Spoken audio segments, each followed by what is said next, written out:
ఇక మూడు రాష్ట్రాల్లో ప్రచారం ముగిసింది. మిగిలింది ప్రలోభాలేనంటున్నారు విశ్లేషకులు. అస్సాం, కేరళ, పుదుచ్చేరిలో అసెంబ్లీ ఎన్నికల మైకుల మూతపడ్డాయి. చివరి రోజు కావడంతో ప్రధాన పార్టీల నేతలు హోరాహోరీగా ప్రచారం నిర్వహించి ఓటర్లను ఆకర్షించే ప్రయత్నాలు చేశారు. ప్రధాని నరేంద్ర మోదీ, కేంద్ర హోంమంత్రి అమిత్ షా ఆయా రాష్ట్రాల అగ్రనేతలు సుడిగాలి పర్యటనలతో హోరెత్తించారు.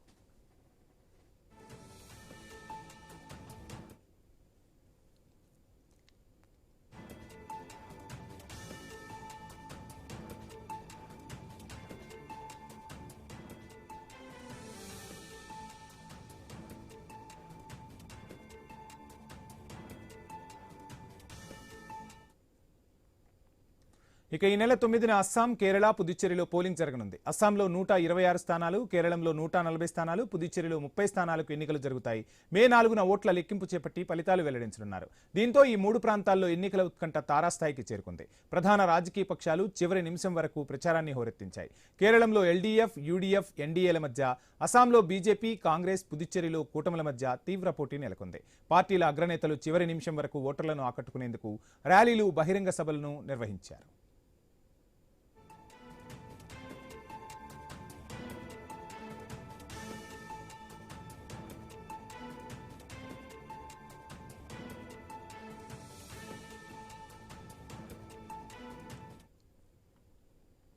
ఇక ప్రస్తుతం జరుగుతున్న 5 రాష్ట్రాల్లో 2 చోట్ల భారతీయ జనతా పార్టీ అధికారంలో ఉంది. కేరళంలో మొన్నటి వరకు ఎల్డీఎఫ్, యూడీఎఫ్ మధ్యనే కీలక పోరు ఉండేది. అయితే మొన్న జరిగిన తిరువనంతపురం మున్సిపల్ కార్పొరేషన్ ఎన్నికల్లో బీజేపీ విజృంభించింది. మేయర్ స్థానాన్ని కైవసం చేసుకుని ఎల్డీఎఫ్, యూడీఎఫ్లకు షాక్ ఇచ్చింది. ఈ అసెంబ్లీ ఎన్నికల్లో ఎల్డీఎఫ్, యూడీఎఫ్లకు దీటుగా ప్రచారం చేసింది ఎన్డీఏ. కేరళంలో కూడా బీజేపీ తన పట్టును పెంచుకునేందుకు ప్రయత్నాలు చేస్తోంది. ఇక పుదుచ్చేరిలో ఎన్డీఏ కూటమి అధికారంలో ఉంది. అక్కడ విజయ్ తన ప్రభావాన్ని ఎంత మేరకు చూపుతారన్నది ఇప్పుడు చర్చనీయాంశం.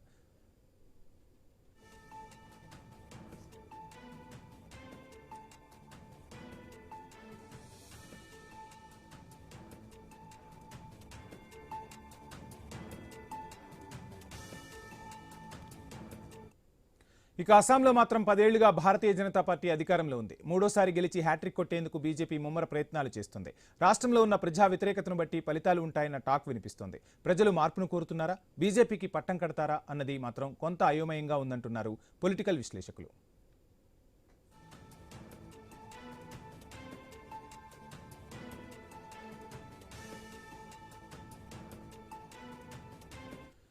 ఇక మూడు రాష్ట్రాల్లో జనం మూడ్ ఎలా ఉంది? కేరళంలో పరిస్థితులు ఎలా ఉన్నాయి? కేరళంలో లెఫ్ట్, యూడీఎఫ్ మధ్య పోరుందా? బీజేపీ వల్ల త్రిముఖ పోటీ కనిపిస్తుందా? అస్సాంలో మూడోసారి కమలం జెండా ఎగరేస్తుందా? హిమంత బిశ్వశర్మ హ్యాట్రిక్ కొట్టబోతున్నారా? పుదుచ్చేరిలో ఎన్డీఏకి అధికారం దక్కుతుందా? విజయ్ పార్టీ గెలుపోటములను ప్రభావితం చేస్తుందా? ఈ ప్రశ్నలు ఇప్పుడు కదలాడుతున్న పరిస్థితి. ఇక ఇదే అంశానికి సంబంధించి మనతో మాట్లాడేందుకు కుసినవర్లో శంకరోళ్ల రవికుమార్ గారు, భారతీయ జనతా పార్టీ స్పోక్స్ పర్సన్, జూమ్లో సిద్ధంగా ఉన్నారు. రవికుమార్ గారు నమస్కారం అండి. రవికుమార్ గారు, నా వాయిస్ రీచ్ అవుతుందా? I'm audible? యా రవికుమార్ గారు, నా వాయిస్ రీచ్ అవుతుందా మీకు? I'm audible?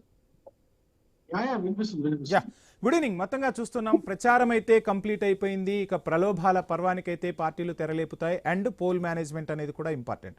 సో ఈ నేపథ్యంలో 3 రాష్ట్రాల్లో ప్రచారాన్ని అయితే హోరెత్తించారు. 5 రాష్ట్రాల్లో కూడా ప్రచారం హోరెత్తుతున్న పరిస్థితి. ముందుగా ఈ 3 రాష్ట్రాల గురించి మనం మాట్లాడుకుందాం. ఏంటి, అస్సాంలో హ్యాట్రిక్ కొట్టబోతున్నారా? ఏం జరగబోతుంది? అస్సాంని ఎలా చూస్తారు? 100% అస్సాంలో హ్యాట్రిక్ కొట్టబోతున్నాం, అందులో ఎటువంటి డౌట్ లేదు. ఎందుకంటే మా యొక్క ముఖ్యమంత్రి గారు అస్సాంలో అందరికి, ప్రతి చిన్న పిల్లల దగ్గర నుంచి పెద్దవాళ్ళ వరకు కూడా ప్రతి ఒక్కరికి కూడా సుపరిచితుడయ్యాడు. ప్రతి ఒక్కరు కూడా అస్సాం ముఖ్యమంత్రిని తన సొంత మామలాగా పిలుస్తారు. మీకు తెలుసు అనుకుంటా, మామ అని పిలుస్తారు. చిన్న పిల్లలు కూడా మామ అని పిలుచుకుంటూ వెళ్తా ఉంటారు. సో అంతగా ప్రజలకి కనెక్ట్ అయినటువంటి ముఖ్యమంత్రి ఈ దేశం మొత్తం మీద ఎవరు లేరు ప్రస్తుతం అంతగా. That's why I'm asking one question Ravikumar garu. So ఎక్కడైనా సరే, ఏ రాష్ట్రంలో ప్రచారం చేసినా మోడీ షా ద్వయం ఉంటుంది. మోడీ మేనియాతోనే భారతీయ జనతా పార్టీ అధికారంలోకి వస్తుంది అని చెప్తూ ఉంటారు. సో అస్సాంకి వచ్చేసరికి పరిస్థితులు ఏంటి? మొత్తంగా హిమంత బిశ్వశర్మ చుట్టే తిరుగుతోంది. అగ్రనాయకత్వం కూడా మొత్తంగా హిమంత బిశ్వశర్మకు ఫ్రీ హ్యాండ్ ఇచ్చేసినట్టుగా తెలుస్తుంది. సో ఏంటి అసలు ఆ స్పెషాలిటీ ఏంటంటారు అక్కడ? అస్సాంలో ముఖ్యంగా మనకున్నటువంటి అతిపెద్ద సమస్య చొరబాటుదారు.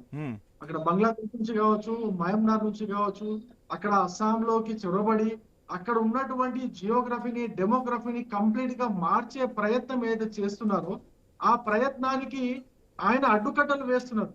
ఆ ప్రయత్నానికి ఆయన అడ్డుకట్టలు వేసి దాన్ని పూర్తిగా నిలిపే ప్రయత్నం చేస్తున్నారు. ఏ విధంగా అయితే డెమోగ్రఫీ చేంజ్ అయిపోతుందో చాలా ముఖ్యమైన విషయం అండి. డెమోగ్రఫీ చేంజ్ అవుతే ఏమవుతుందంటే కంప్లీట్ గా అక్కడ ఉన్నటువంటి అస్సాం సంస్కృతి, అస్సాం యొక్క అస్తిత్వం దెబ్బతింటుంది అనమాట. ఆ అస్తిత్వాన్ని కాపాడే ప్రయత్నంలో భాగంగా హిమంత బిశ్వ శర్మ గారు గత 2 టర్ములుగా తన పని చేసుకుంటూ పోతున్నారు. అట్ ది సేమ్ టైం అభివృద్ధిని, సంక్షేమాన్ని కూడా రెండింటిని కూడా పట్టాలపై ఇక్కడ నడిపించుకుంటూ ఇంకొక అంశం ముందుకు కూడా వెళ్తున్నారు. వినిపిస్తోంది. అభివృద్ధి సంక్షేమంతో పాటు అవినీతి కూడా వినిపిస్తూ ఉన్న పరిస్థితి, కుటుంబ సభ్యులపై తీవ్ర ఆరోపణలు వినిపిస్తున్నాయి. అండ్ ఇంకొక అంశాన్ని కూడా మాట్లాడుకుంటే, సో భారతీయ జనతా పార్టీ ఎక్కడ ఎన్నికలు జరిగినా హిందుత్వం గురించి మాట్లాడుతోంది, కానీ అస్సాంకి వచ్చేసరికి ప్రాంతీయతత్వాన్ని తెర మీదకు తీసుకొచ్చింది అని చెప్తుంది. ఈ ప్రాంతీయతత్వమే అక్కడ అస్త్రం కాబోతుందా? మూడోసారి అధికారంలోకి రావడం కోసం ఈ అస్త్రాన్ని భారతీయ జనతా పార్టీ వాడబోతుందా? ఏంటి, ఎటువంటి పరిణామాలు ఉన్నాయి? ఇప్పుడు చూడండి, అంతకుముందు అస్సాంలో హిమంత బిశ్వ శర్మ గారు ముఖ్యమంత్రి కాకన్నా ముందు, అంతకుముందు మా పార్టీ నుంచి ముఖ్యమంత్రిగా ఉన్నటువంటి వ్యక్తి అంతకుముందు కావచ్చు కూడా, కాంగ్రెస్ పార్టీ అస్సాంని ఏ విధంగా నాశనం చేయాలో కంకణం కట్టుకొని మరి నాశనం చేసే ప్రయత్నం పని చేసుకుంటూ పోయింది. అక్కడ ఎక్కడ కూడా వాళ్ళ యొక్క ఓటు బ్యాంకును పెంచుకోవడమే లక్ష్యంగా, వాళ్ళ యొక్క ఓటు బ్యాంకును పెంచుకోవడం ఒకటే ఒక లక్ష్యంగా పనిచేసుకుంటూ కాంగ్రెస్ పార్టీ పోయింది. కాబట్టి అక్కడ అంత తీవ్రత వచ్చింది. ప్రజలందరూ కూడా ఈ యొక్క బీజేపీ పార్టీకి ఓటు వేయకపోతే అస్సాం అనే ఒక పేరునే మార్చే విధంగా ఉన్నారు కాంగ్రెస్ పార్టీ వాళ్ళని ఒక భయంతో అస్సాం ప్రజలందరూ కూడా బీజేపీని ఆశీర్వదించారు. బీజేపీని ఆశీర్వదించిన తర్వాత అస్సాం ప్రజల యొక్క ఆశయాలకు అనుగుణంగా, వాళ్ళ ఆశలకు అనుగుణంగా బీజేపీ పార్టీ పనిచేసుకుంటూ పోయిందండి. గత 2 సంవత్సరాలు 2 టర్ములుగా పనిచేసుకుంటూ పోయింది. దాంట్లో ముఖ్యంగా నేను చెప్పింది ఏంటంటే, ముఖ్యంగా ఈ యొక్క డెమోగ్రఫీ చేంజ్ అయితే జరుగుతూ ఉందో, అక్రమ వలసలు అయితే జరుగుతుందో దానిపైన కఠోరంగా వాటిని అణచివేయడం.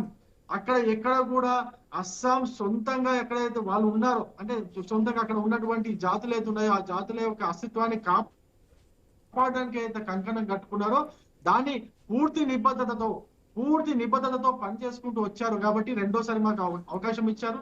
అదే విధంగా ఇప్పుడు కూడా మాకు అదే పనిని మనం అదే విధంగా పనిచేసుకుంటూ పోయాము. అక్కడ పేదలకు ఏదైతే మనం సంక్షేమం ఇవ్వాలో ఆ సంక్షేమం ఇచ్చుకుంటూ పోయాము. అభివృద్ధిలో మీరు చూసారు అస్సాం కేంద్ర ప్రభుత్వం. రవికుమార్ గారు మాట్లాడదాం ఇదే అంశానికి సంబంధించి మనతో మాట్లాడేందుకు పుష్పలీల గారు, కాంగ్రెస్ మాజీ మినిస్టర్ మనకు అందుబాటులో ఉన్నారు. నమస్కారం అండి. నమస్తే. మొత్తంగా 3 రాష్ట్రాల్లో ఎన్నికలు జరగబోతున్నాయి. సో ఎటువంటి ఫలితాలు రాబోతున్నాయి? అస్సాంలో అయితే మరోసారి భారతీయ జనతా పార్టీ హ్యాట్రిక్ కొడుతుందని చెప్తున్న పరిస్థితి. కేరళకు సంబంధించి ఏమో రేవంత్ రెడ్డి అక్కడ ఎంత ప్రచారం నిర్వహించినా ఇక్కడ హామీలే అమలు కావట్లేదు. కానీ అక్కడెళ్ళి ఏం చేస్తారు? రేవంత్ని ఎవరు నమ్మే పరిస్థితుల్లో లేరు.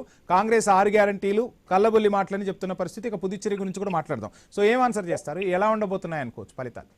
ఇప్పుడు సబ్జెక్ట్ రేవంత్ రెడ్డి మీదనా లేకపోతే ఎలక్షనా? కేరళలో వెళ్ళి రేవంత్ రెడ్డి ప్రచారం చేస్తున్నారు కాబట్టి రేవంత్ రెడ్డి చుట్టూ కూడా రాజకీయం తిరుగుతుంది కదా. తిరుగుతుంది కరెక్టే, గానీ 5 సంవత్సరాలు అయిపోయిందా? ఇంకా 3 సంవత్సరాలే, ఇంకా 3 కూడా కంప్లీట్ కాలేదు. ఇంకా 3 సంవత్సరాలు ఉంది. అప్పుడే ఇక్కడే తెరచలేదు, ఇక్కడే కాలేదు అని మాట్లాడడం అనేది వాళ్ళ ఆలోచన దానికి వదిలేయడమే.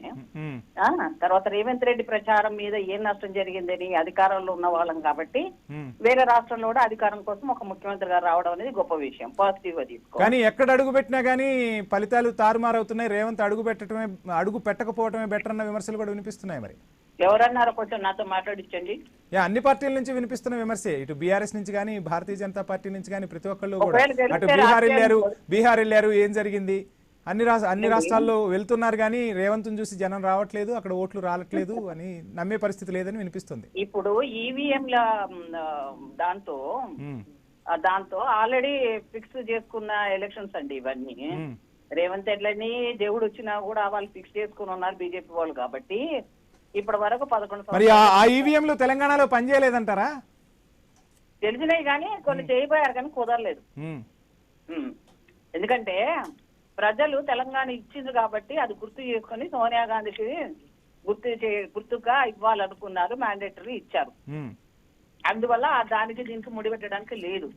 కానీ ఇప్పుడున్న దాంట్లో 3 రాష్ట్రాలకు సంబంధించినంత వరకు మోదీ వేషాధారణల మాటలు ఇది నమ్మదగ్గ లేవు.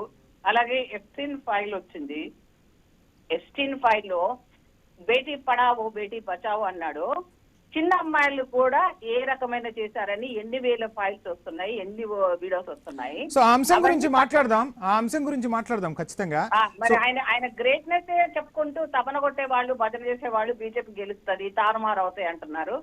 ఒకవేళ కాంగ్రెస్ గెలిస్తే, కాంగ్రెస్ గెలిచింది అనుకోండి, రేవంత్ రెడ్డి గారి వల్లనో లేదా కాంగ్రెస్ వల్ల, రాహుల్ గాంధీ గారి వల్ల ఈ 3 రాష్ట్రాల్లో 2 రాష్ట్రాలు మేము గెలిచారనుకోండి, ఎవరైతే మాట్లాడుతున్నారో వాళ్ళు రాజకీయంతో వదిలేసుకొని రిజైన్ చేసి వెళ్ళి. సరే ఈ ఎన్నికల ఫలితాల తర్వాత ఈ అంశం గురించి మాట్లాడదాం. పుష్పలీల గారు, మీరు చెప్పిన పాయింట్ కరెక్టే, కానీ ఇక్కడ ఇంకొక అంశం కూడా తెర మీదకి వస్తుంది.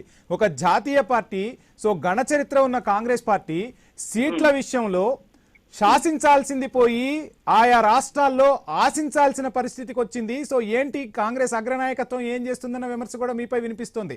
శాసించాల్సిన పార్టీ ఎందుకు ఆశించాల్సి వస్తుంది? తమిళనాడులో కావచ్చు, మీరు ఎక్కడెక్కడ పొత్తు పెట్టుకుంటున్నారో అక్కడ ఎందుకు ఆ పరిస్థితులు ఎందుకు వచ్చాయంటారు?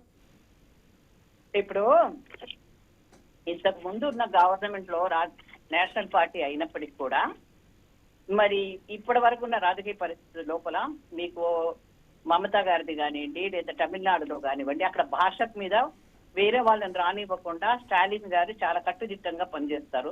అలాగే మమతా మేడం ఎవరైతే ఉన్నారో 3 సార్లు హ్యాట్రిక్ కొట్టారు. అక్కడ ఉమెన్ సంబంధించిన ఎంపవర్మెంట్ కానివ్వండి, ఏదైనా కానివ్వండి, బీజేపీ నానా యాతన పడి ఆమెను ఓడగొట్టాలని చేసినప్పటికి కూడా ఈసారి అది వర్కౌట్ అవ్వదు. దానికి మేము వాళ్ళతో జాయింట్ గా ఉన్నామా, సపరేట్ గా పోటీ చేస్తున్నాం అనేది అంశం కాదు. ఈ రోజు స్థానికతంగా అక్కడ ఉన్న దాన్ని పట్టుకొని మేము ఒకసారి అలయన్స్ లో ఉండొచ్చు, ఉండకపోవచ్చు, అది ఇక్కడ క్రైటీరియా కాదు. సో మేము స్టేట్ పార్టీస్ గా, మేము నేషనల్ పార్టీలో స్టేట్ లో ఉన్నప్పుడు అక్కడ పరిస్థితులకు అనుగుణంగా మేము స్పందించాల్సి వస్తుంది. సో మేము కమాండ్ చేయాల్సిన పరిస్థితిలో ఉండాలనుకుంటే ఈ దేశంలో కంటే ఎవరికి కూడా నైతిక అర్హత లేదు. ఆ రోజు నుంచి ఈ రోజు వరకు కూడా ఒకే ఒక పార్టీకి ఆ నైతిక అర్హత ఉంది. బ్రిటిష్ వాళ్ళని స్వాతంత్రం తెచ్చిన దాంట్లో కానీ బీజేపీ వాళ్ళు లేరు. కానీ ఇప్పటి వరకు ఏవి కూడా చూసినా దేశానికి సంబంధించిన దీర్ఘకాలిక ప్రయోజనాలు చేసింది ఒక. పుష్పలీల గారు, కేరళ వెళ్లి వామపక్షాలపై విమర్శలు గుప్పిస్తున్న తెలంగాణ సీఎం ఇక్కడేమో అదే వామపక్షాలతో పొత్తు కుదుర్చుకున్నారని కూడా విమర్శ వినిపిస్తుంది మీపై. ఏంటి ఇక్కడేమో దోస్తి, అక్కడేమో ఏంటి, అక్కడ మతలబ్ ఏంటి? మరి అవసరానికి ఇది రాజకీయం అండి. రాజకీయంలో అవసరానికి ఎవరితోడన్నా ఎవరికన్నా ఉండొచ్చు. ఎవరు ఏ పార్టీ సిద్ధాంతాలు ఉన్నాయి చెప్పండి. కాబట్టి మాకు కూడా గెలుపు ఓటములు అనేది తీసుకోవాలంటే ఒక్కొక్కసారి స్థానికంగా ఉన్న వాళ్ళని బట్టి మేము మెలగాల్సి వస్తుంది. ఇది రాజకీయం. మేమేమి సూత్రాలు లేదా మేము ఇలాగే ఉంటామని చెప్పలేదు. మేము ఏదైతే సిద్ధాంతాలు చెప్పినా బీజేపీ పార్టీ సిద్ధాంతాలే లేవు. అలాగే భారతీయ జనతా పార్టీకి అసలు సిద్ధాంతాలే లేవంటారా? అవును, 100% లేవు. ఒక్క నిమిషం మేడం, ప్లీజ్ హోల్డ్. ఇదే అంశం గురించి మనం మాట్లాడదాం. మనకు రవిశంకర్ గారు ఉన్నారు, Bharatiya Janata party spokesperson. Ravikumar garu, ఏంటి మొత్తంగా అసలు మీకు సిద్ధాంతాలే లేవన్న విమర్శ వినిపిస్తుంది. సిద్ధాంతాలే లేకుండా ఎలా అధికారంలోకి వస్తున్నారు, ఏంటి, ఎలా చూస్తున్నారు ఈ అంశాన్ని? ఇప్పుడు పుష్పలీలక్క గారు మాట్లాడుతూ కాంగ్రెస్ పార్టీ రాజకీయ పార్టీ, రాజకీయాల్లో మేము మార్పులు చేసుకుంటూ ఉంటాం, ఇట్లా నడుస్తూనే ఉంటాయి అంటున్నారు. ఎస్, మీరు నిజం చెప్పారు. మీరు రాజకీయాల కోసము, మీరు పదవుల కోసము, అదేవిధంగా ప్రధానమంత్రి సీట్ల కోసము దేశాన్ని ఎన్ని ముక్కలైనా చేసిన చరిత్ర మీది. ఎంతమంది, ఎన్ని లక్షల మందినైనా బలి పెట్టిన చరిత్ర మీది. మీ కాంగ్రెస్ పార్టీ చరిత్ర అట్లాంటిది. మీరు ఆ విషయాన్ని ఒప్పుకోవడంలో నాకు ఎటువంటి అతిశయోక్తి లేదక్క. చాలా మంచిగా ఒప్పుకున్నారు. ఇప్పుడు కూడా ఈ దేశాన్ని నేను ఒక పెద్ద మనిషి, పెద్ద ముసలాయన, 90 ఏళ్ళ పెద్ద పూజారి అంటుండే, కాంగ్రెస్ పార్టీ 2014లో అధికారంలో మళ్ళీ వచ్చింటే ఈ దేశాన్ని మళ్ళీ 3 ముక్కలు చేసేది. మోడీ గారు వచ్చారు కాబట్టి ఇంకొక 3 ముక్కలు కొనే పరిస్థితి తీసుకొచ్చారు, అంతగా అభివృద్ధి చేశారు దేశాన్ని అని చెప్పేసి మామూలు మనుషులు మాట్లాడుకుంటున్నారు మార్కెట్ లో పోతే. ఎస్, చాలా బాగా చెప్పారు పుష్పలీలక్క గారు, చాలా బాగా చెప్పారు. రవికుమార్ గారు, అస్సాంలో ఖచ్చితంగా ఈసారి కాంగ్రెస్ జెండా ఎగరబోతుందంటూ కూడా కాంగ్రెస్ నుంచి వినిపిస్తున్నట్ట. సో ఏంటి? నేనేమంటా, కాంగ్రెస్ పార్టీ 3 గొగోయిలను ఏదో కలుపుకొని అక్కడ స్థానిక పార్టీలను కలుపుకొని వాళ్ళందరినీ ఒక దగ్గర వచ్చేస్తారా? వీళ్ళు సొంతంగా వస్తారా? ఇప్పుడు నేను ఒక మాట, కాంగ్రెస్ పార్టీ వస్తుందంటేనే తప్ప అసలు. ఫస్ట్ ఆఫ్ ఆల్ మీరు కూడా దక్షిణాదిలో పొత్తులతోనే కదా ఎన్డీఏ గవర్నమెంట్స్ ఏర్పరుస్తుంది. ఏమంటారు, కాంగ్రెస్ పార్టీ అక్కడ కాదు. ఫస్ట్ ఆఫ్ ఆల్ వస్తే అక్కడ స్థానికంగా ఉన్న పార్టీలు ఏమైపోవాలి మరి? వీళ్ళు ఏదో చేసినట్టు. ఇప్పుడు స్థానికంగా ఏ పార్టీ కూడా కాంగ్రెస్ పార్టీని ఒప్పుకోవట్లేదు. అస్సాంలో ఏ పార్టీ కాంగ్రెస్ పార్టీని ఒప్పుకోవట్లేదు. ఎందుకంటే వాళ్ళు అధికారంలోకి వస్తే అస్సాం అనే ఒక తమ్ముడు, ఉందో బీజేపీ ఆ ఒప్పుకుంటున్నారా? రాష్ట్రం 400 ప్లీజ్ మేడం సబ్మిషన్ తీసుకుందాం. రవికుమార్ గారు మేడం సబ్మిషన్ తీసుకుందాం. మేడం ఏంటి మీ సబ్మిషన్ ఏంటి? Please continue madam. ఇప్పుడు 11 సంవత్సరాల్లో ఈ పార్ అన్నారు. 240 అయింది. మొత్తానికే పారైపోయిన స్టేజ్ లో మోదీ గారిని పెట్టుకొని ఆ లెవెల్ వెళ్దామని రాజకీయం చేద్దామని అనుకున్నారు. ఈ దేశాన్ని మొత్తం నాశనం పెట్టించి రూపాయి విలువను కిందికి పడేసి ఈ రోజు యుద్ధానికి కారణమైన వాడు మోదీ. అమెరికా వాడిని తీసుకొచ్చి ఈ రోజు మన ప్రజల మీద ఇలాంటి బాధలని పెట్టించినాడంటే ఈ దేశ ప్రధాని పోయి ఆ విదేశాల ప్రధానమంత్రికి గెలుపు కోసం పనిచేసిన రోజే మనని అమ్మేసుకున్న ఆయనకు నైతిక అర్హత లేదు. First point. సిద్ధాంతాలు మాకు లేవు. 3 ముక్కల 4 ముక్కల ఏ ముక్కలు చేస్తున్నాడు? దేశాన్ని అమ్మేస్తున్నాడు బాబు. అసలు నీ ఫోన్ నంబర్ నీ చేతిలో ఉందా? నీ బ్యాంక్ అకౌంట్ నీ చేతిలో ఉందా? రవి తమ్ముడు చెప్పు నానా. అన్ని అమ్మేసాడు మీ మోదీ. ఇక ఏం మిగలేదు. ఈ గెలుపు ఉండటం అనేది కూడా ఏదో ఒక రకంగా చేస్తున్నాడు. కాబట్టి ఇదంతా అంటే పుష్పలేల్ గారు ఇప్పుడు భారతీయ జనతా పార్టీ గెలిచేదంతా కూడా గెలుపు కాదు, మాయా ప్రపంచం అంటారా? 100%. ఇక డౌటా? మోదీ మొన్న ఏదో చావు తప్పి లొట్టపోయినట్టు కన్ను లొట్టపోయినట్టు ఏంటి మరి ఇప్పుడు ఈ 5 రాష్ట్రాల్లో కాంగ్రెస్ ఏ మాత్రం ప్రభావం చూపబోతుంది? ఎన్నికలతో భారతీయ జనతా పార్టీకి ఒక రకంగా గట్టి దెబ్బ, గట్టి పోటీ ఇవ్వబోతుందా? ఇంకా చాలా పెద్ద దెబ్బ తలగబోతుంది. ఎప్స్టీన్ ఫైల్ ఒకటి, యుద్ధం ఒకటి, ఇవి రెండు కూడా మోదీ ప్రభావం వల్లనే జరిగింది 100% తెలుసు. సో దేశం దాటి అంతర్జాతీయ సమస్యలు ఇప్పుడు మోడీ మెడకి చుట్టుకుంటున్నాయి అంటారు? 100% అండి. ఈసారి 5 ఎలక్షన్లు అయిపోయిన తర్వాత అసలు ఈసారికి అసలు కాదు, ఆయన టర్మ్ అయిపోయింది. వీళ్ళకు బీజేపీ సిద్ధాంత ప్రకారంగా మోదీ టర్మ్ అయిపోయింది, దిగిపోయేది ఉంది. ఇప్పుడు అమిత్ షా అవుతాడా, ఇంకెవరు అవుతారా అన్నది చన్నుకులాట. నిన్న మోదీ క్లియర్ కట్ గా చెప్తున్నారు కదా, మా ఇంకా కొన్ని అంశాలు ఉన్నాయి, జమిలీ ఎన్నికలు కూడా జరగబోతాయంటూ కూడా మోడీ చెప్పిన పరిస్థితి. సో మళ్ళా మేమే రాబోతున్నాం, ఎన్నో సమస్యలను పరిష్కరించాం, వీటిని కూడా పరిష్కరిస్తామని చెప్తున్నారు. ఏం పరిష్కరించాడు? పుల్వామా దగ్గర నుంచి గానీ, మొన్న కశ్మీర్ సంగతులకు సంబంధించిన దానికి సంబంధించింది కానీ, ఆ దేశానికి కశ్మీర్ విషయంలో ఈయన ఎవడు పోయి చేయమన్నాడు? అంతమంది ప్రాణాలకు ఏదైతే సేఫ్టీ మెజర్ లేకుండా అంతమందిని చంపడానికి చేశాడే. అమిత్ షా మోదీ చేస్తున్న పాపాలు ఈ దేశ ప్రజలకు ఇంకా అర్థం కానట్టు ఇదొక కూడా కాదు. మొత్తంగా ఈ 5 రాష్ట్రాల ఎన్నికల్లో అవన్నీ ప్రభావం చూపబోతున్నాయా? మీ నాయకులు ఇవి ప్రజాక్షేత్రంలోకి తీసుకెళ్లగలిగారా? రాహుల్ గాంధీ గారు, మా ప్రియాంక గాంధీ గారు, మా కార్యకర్తలు అందరూ వెళ్తున్నారు కదమ్మా. మేడం ఒకసారి రవికుమార్ గారు వాయిస్ తీసుకుందాం, రవికుమార్ గారు ఆన్సర్ తీసుకుందాం. ఏంటి మొత్తంగా మేడం క్లియర్ కట్ గా చెప్తున్నారు, ఈ 5 రాష్ట్రాల ఎన్నికల్లో భారతీయ జనతా పార్టీ పరాభవాన్ని ఎదుర్కోబోతుంది అని చెప్తున్న పరిస్థితి. సో ఎలా చూస్తున్నారు ఆ కమెంట్స్ ని? రాసుకో తమ్ముడు, రాసుకోండి. సో మళ్ళీ ఐ న్యూస్ వేదిక గానే మనం డిబేట్ పెడదాం మేడం, ఖచ్చితంగా. 100%. రవికుమార్ గారు ఏంటి అంత ధీమాగా చెప్తున్నారు? అంతే రిజల్ట్ వచ్చింది. మనిషికి ఆశ ఉండడం సహజం. తమ్ముడు ఎందుకో ఏమో బాగా బాధపడుతూ ఆ ఆశావాదంతో కొంతమంది బతుకుతున్నారు, ఇంకా బతుకుతున్నారు. ఇంకా ఒక నాయకుడిని, ఒక చేతగాని నాయకుడిని ముందు నీకు మరీ ఇంత భజన భక్తి కూడా ఉంది తమ్ముడు. ఒక నా మాట వినలేక ఇప్పుడు ఒక చెక్కకు చెదలు పడితే మనకు కనిపించదు, పైన లామినేషన్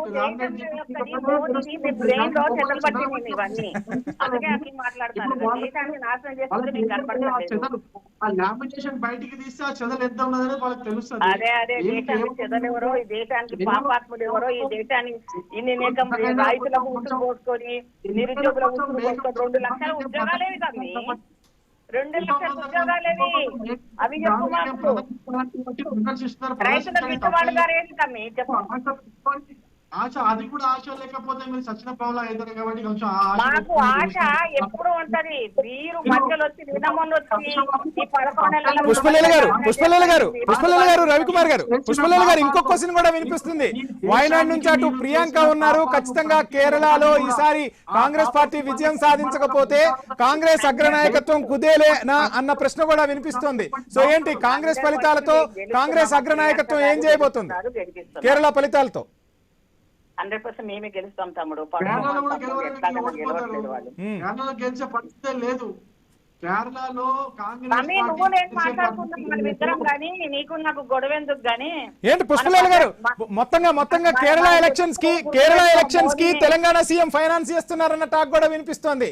అందుకే రేవంత్ రెడ్డిని అన్నిసార్లు పిలిపిస్తున్నారన్న టాక్ కూడా ఇటు బీజేపీ బీఆర్ఎస్ విమర్శిస్తున్నాయి. అన్ని డబ్బులు ఎందుకు ఉంటాయండి?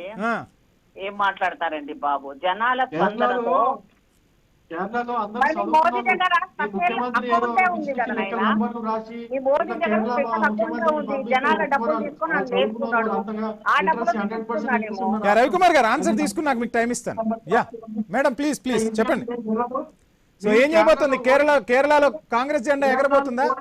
100% తప్పుడు. 100%. కేరళలో కాంగ్రెస్ పార్టీ దారుణంగా ఓడిపోతుంది. ఆ ఓటమికి కారణం రేవంత్ సరే, నీకు నాకు ఛాలెంజ్. వెస్ట్ బెంగాల్ వచ్చేసరికి ఎలా ఉండబోతుంది సీన్? వెస్ట్ బెంగాల్ లో కూడా మేమే ఉంటాం. వెస్ట్ బెంగాల్ లో కూడా మీరే. తమిళనాడు సిచ్యువేషన్ ఎలా ఉండబోతుంది? మా ఫేవరే ఉంటది. సో ఏంటి అసలు ఎందుకు తమిళనాడులో అటు స్టాలిన్ తో మీరు అధికారాన్ని పంచుకోవాలని చూస్తే స్టాలిన్ ఎక్కడా కూడా ఒప్పుకోలేదు, మీకు అంత బలం లేదని డైరెక్ట్ గా చెప్పారంట. అవునండి, ఎందుకు అవసరం లేనప్పుడు మేము పోము. వాళ్ళకంత విల్ పవర్ ఉంది, వాళ్ళు గెలుస్తున్న కాన్ఫిడెన్స్ ఉంది. వాళ్ళు స్టాలిన్ గారికి మేము పోయి అవసరం ఉన్న దగ్గర చేస్తాము. అడిగారంట కదా కాంగ్రెస్ అగ్రనాయకత్వం అడిగినా గానీ కాంగ్రెస్ కి ఇక్కడ అంత సీన్ లేదని క్లియర్ కట్ గా చెప్పారు స్టాలిన్ అని కూడా వినిపిస్తుంది. ఇప్పుడు ఇష్టం ఉంటే మాతో పని చేసుకుంటారు, వాళ్ళకి అవసరం లేదు. గెలిపోయినప్పుడు మా శ్రమను మేము ఎందుకు ఇస్తాం అక్కడ? మంచిదే కదా, ఒక శత్రువు ఓడిపోవడం కావాలి మాకు. మాకు పోదే టార్గెట్, మాకు శత్రువు ఎవరు కూడా ఓడగొడితేంది, మేము సంతోషపడతాం కదా. సో మొత్తంగా ప్రాంతీయ పార్టీలను కలుపుకొని ముందుకు వెళ్ళబోతుందా వచ్చే ఎలక్షన్స్? తప్పే ఉంది, ప్రాంతీయ పార్టీలు ఉంటేనే కదా జాతీయ పార్టీకి రికగ్నైజేషన్ ఉంటది. Yeah right. రవికుమార్ గారు ఫైనల్ గా ఏం చెప్తారు? ఓకే, ఇప్పుడు థాంక్యూ. తమిళనాడులో ఎన్డీఏ గెలుస్తుందండి. తమిళనాడులో ప్రతిసారి మీరు తమిళనాడు ట్రెండ్ అట్లా ఉంటది, మీకు తెలుసు కదా. ప్రతి 5 సంవత్సరాలకు ఒకసారి ప్రభుత్వాలు మారుతాం. ఒకే పార్టీ ప్రభుత్వాలు తమిళనాడులో లేవు, అది చరిత్రలో ఉన్న నిజం. ఈసారి కూడా స్టాలిన్ జయలలిత ఒకసారి గెలిచినట్టున్నారు. స్టాలిన్ గారు ఓడిపోతున్నారు. ఎన్డీఏ తమిళనాడులో గెలుస్తుంది. తమిళనాడులో ఎన్డీఏ కూటమి ప్రభుత్వం ఏర్పాటు చేయబోతున్నది, అందులో ఎటువంటి డౌట్ లేదు. స్టాలిన్ చేసినటువంటి అక్రమాలు, అవినీతి అన్ని కూడా మనం చూసాము. పైన కొన్ని కార్యక్రమాలు చేసినట్టు చూపించుకున్నా కూడా ఆయన చేసినటువంటి, అంటే భారతీయ జనతా పార్టీకి వ్యతిరేకంగా గళం విప్పుతున్నారు కాబట్టి అక్కడ స్టాలిన్ ఓడిపోబోతున్నారా? స్టాలిన్ ని టార్గెట్ చేశారా? స్టాలిన్ 100% ఆయన ఈ దేశంలో మెజారిటీ లేనటువంటి హిందువులకు వ్యతిరేకి ఆయన, ఈ దేశంలో ఉన్నటువంటి హిందుత్వానికి వ్యతిరేకి ఆయన, ఈ దేశంలో ఉన్నటువంటి గుళ్ళకి గోపురాలకి ఆయన వ్యతిరేకి ఆయన కుటుంబం మొత్తం వ్యతిరేకి కదా. అటువంటి వాళ్ళు ఖచ్చితంగా ఓడిపోవాలని కోరుకుంటున్నారు ప్రజలు కూడా. ఈ దేశం ప్రజలు కోరుకుంటారు, తమిళనాడు రాష్ట్ర ప్రజలు కూడా కోరుకుంటారు. ఆయన ఏమన్నాడు? మలేరియా డెంగ్యూ లాంటిదని అన్నాడు ఆయన. మరి మిగతా మతాలను ఆ విధంగా అనలేకపోయాడే. అనేక రకాలుగా హిందూ టెంపుల్స్ నాశనం చేసే ప్రక్రియ ప్రారంభించాడు. అనేక రకాలుగా హిందూ టెంపుల్స్ యొక్క ఆస్తులను కొల్లగొట్టే ప్రయత్నం చేస్తున్నాడు. అనేక రకాలుగా ఈ తమిళనాడు రాష్ట్రం యొక్క ఖజానాన్ని దోచుకునే ప్రయత్నం చేస్తున్నాడు. 100% స్టాలిన్ ఓడిపోతున్నాడు. అందులో ఎటువంటి డౌటే లేదండి. అందులో ఎటువంటి డౌట్, ఇండియా గవర్నమెంట్ వస్తుంది అక్కడ అంతే. Please conclude. చూద్దాం. మొత్తంగా 3 రాష్ట్రాలకైతే ఎన్నిక జరగబోతుంది. 5 రాష్ట్రాల ఫలితాలు ఏ విధంగా ఉండబోతున్నాయి ఏంటి? ఒకవైపు ప్రచారాన్ని అయితే ముగించుకున్నాయి. ప్రచార హోరుతో ప్రధాన పార్టీలన్నీ కూడా హోరెత్తించిన పరిస్థితి. పోల్ మేనేజ్మెంట్ పై ప్రస్తుతం ప్రధాన పార్టీలన్నీ కూడా దృష్టి సారించాయి.